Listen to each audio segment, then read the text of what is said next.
మీరు ఎప్పుడైనా ప్రలోభాన్ని తిరిగి తిరిగి ఎదుర్కొన్న అనుభవం ఉందా? ఈ రోజు మనం ఒక కథను పరిశీలిస్తున్నాం. ఇది మనకు ప్రతిసారి ప్రతీకారం తీసుకునే అవకాశాలు వచ్చినా కూడా స్వభావాన్ని నిర్మించడంలో స్థిరత్వం ఎంత శక్తివంతంగా ఉంటుందో చూపిస్తుంది. మనం 1 సమూయేలు 26 కీర్తనలు 54 అధ్యాయాలను పరిశీలిస్తున్నాం. ఇక్కడ దావీదు సౌలును రెండోసారి చంపే అవకాశం పొందినప్పటికీ అతను మళ్ళీ చూపించిన అసాధారణ నియంత్రణను చూస్తాం.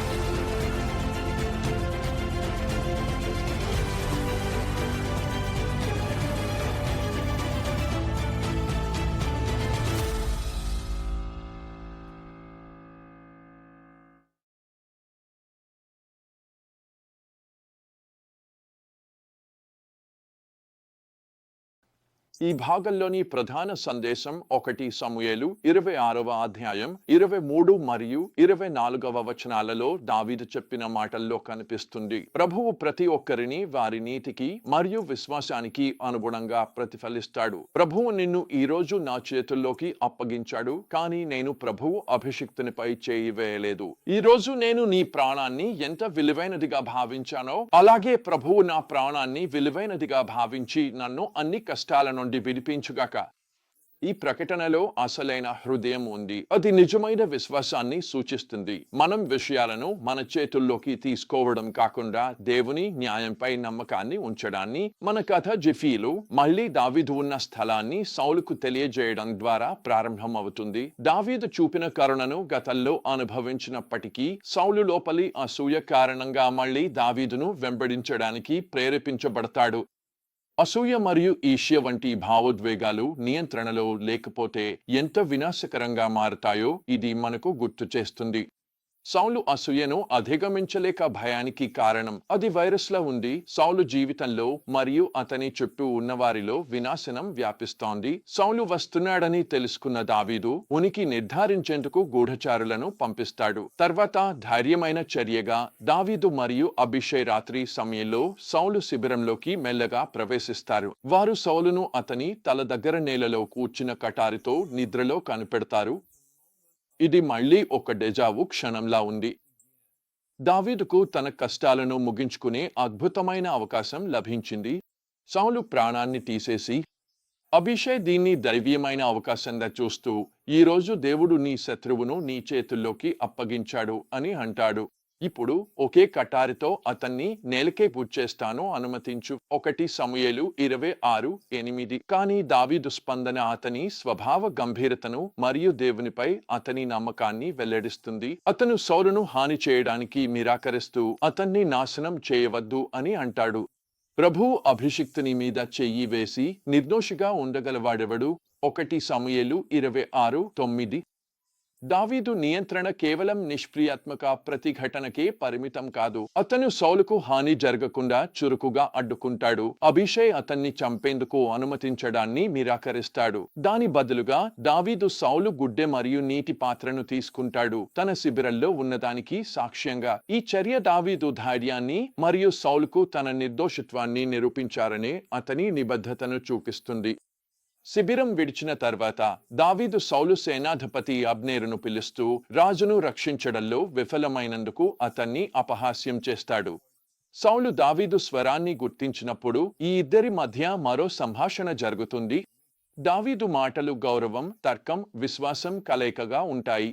అతను సౌలు న్యాయబద్ధతను ప్రేరేపిస్తూ తాను ఇంతగా వెంబడింపబడేలా ఏ తప్పు చేశానని ప్రశ్నిస్తాడు. ఇంకా దేవుడు సౌలును తనపై ప్రేరేపించి ఉంటే తన తప్పును సరిచేసేందుకు తాను బలి అర్పించేందుకు సిద్ధమని సూచిస్తాడు. కానీ ముఖ్యంగా దావీదు దేవుని న్యాయంపై తన విశ్వాసాన్ని వ్యక్తపరుస్తాడు. అతను చెబుతాడు, ప్రభువు ప్రతి ఒక్కరి నీతికి మరియు విశ్వాసానికి ప్రతిఫలం ఇస్తాడు. 1 సౌలు 26:23. ఈ వచనం ద్వారా దావీదు ఈ పరిస్థితిని న్యాయంగా పరిష్కరించేందుకు దేవునిపై తన విశ్వాసాన్ని ఉంచుతున్నాడని తెలుస్తుంది. ఈ కథనంతో కలిపి మనకు కష్టకాలంలో దావీదు మనసు ఎలా ఉందో తెలియజేసే కీర్తన 54ను కూడా చూస్తాము. ఈ కీర్తన సహాయం కోసం చేసే అరుపుతో ప్రారంభమవుతుంది. నీ నామమును బట్టి నన్ను రక్షించుము, ఓ దేవా, నీ శక్తితో నన్ను న్యాయంగా నిలిపెయ్యుము. కీర్తన 54:1. కానీ ఇది దేవుని రక్షణపై నమ్మకంతో ముగుస్తుంది. నిశ్చయంగా నా సహాయంగా ఉన్నవాడు నా దేవుడే, ప్రభువే నన్ను నిలబెట్టేవాడు. కీర్తన 54:4. ఈ కీర్తన ద్వారా దావీదు ఎదుర్కొన్న కష్టాలు ఆయనను దేవునితో మరింత లోతైన సంబంధానికి నడిపించాయని, ఆయన విశ్వాసం మరియు భరోసా మరింత బలపడిందని తెలుస్తుంది. ఈ కథ మనకు స్వభావం, విశ్వాసం మరియు పునః వచ్చే ప్రలోభాలను ఎలా ఎదుర్కోవాలో అనేక ముఖ్యమైన పాఠాలను నేర్పుతుంది. స్వభావాన్ని స్థిరంగా ప్రదర్శించడం ఎంత ముఖ్యమో ఇది మనకు చూపిస్తుంది. దావీదు సౌలును హాని చేయడానికి వచ్చిన రెండవ అవకాశానికి ఇచ్చిన ప్రతిస్పందన మొదటి సందర్భంలో ఇచ్చిన దానితో సమానంగా ఉంది. ఈ స్థిరత్వం దావీదు మొదట చూపిన ఆత్మనియంత్రణ యాదృచ్ఛికం కాదని, అది లోతైన నమ్మకంలో పుట్టినదని స్పష్టంగా చూపిస్తుంది. మనకు దేవుని న్యాయంపై ఉంచే విశ్వాసం ప్రతీకారాన్ని తీసుకోవడంపై కాకుండా ఎంత శక్తివంతమైందో కూడా కనిపిస్తుంది.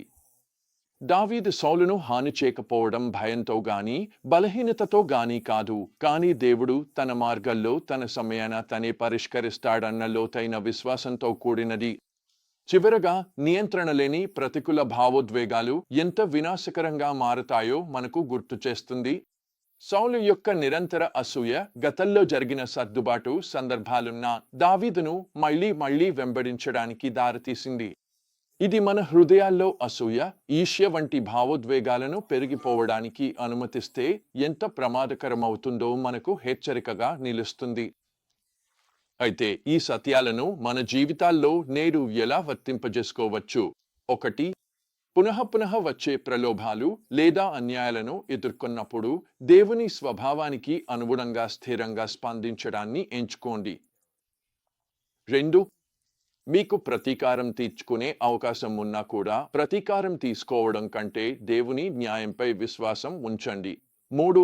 అసూయ లేదా ఈర్ష్య వంటి ప్రతికూల భావోద్వేగాలను గుర్తించండి. అవి మీ జీవితంలో వేరుకోరి నాశనం చేయకముందే వాటిని ఎదుర్కొనండి. 4. దావీదు కీర్తన 54లో చేసినట్లుగా పరీక్షల సమయంలో మీ ప్రార్థనా జీవితం లోతుగా మారేలా చేసుకోండి మరియు దేవునిపై విశ్వాసాన్ని పెంపొందించండి. మీ స్థిరమైన, దేవునికి నమ్మకమైన ప్రవర్తన మీకు అన్యాయం చేసిన వారిపైన కూడా ఇతరులపై శక్తివంతమైన ప్రభావాన్ని చూపగలదని గుర్తుంచుకోండి. 5. దేవుని అధికారాన్ని మరియు ఆయన సమయాన్ని గౌరవించే గాఢమైన గౌరవాన్ని పెంపొందించండి. ఆయన పరిస్థితులను న్యాయంగా పరిష్కరిస్తాడని నమ్మండి. అది ఆయన విధానంలో, ఆయన సమయానుసారంగా జరుగుతుంది.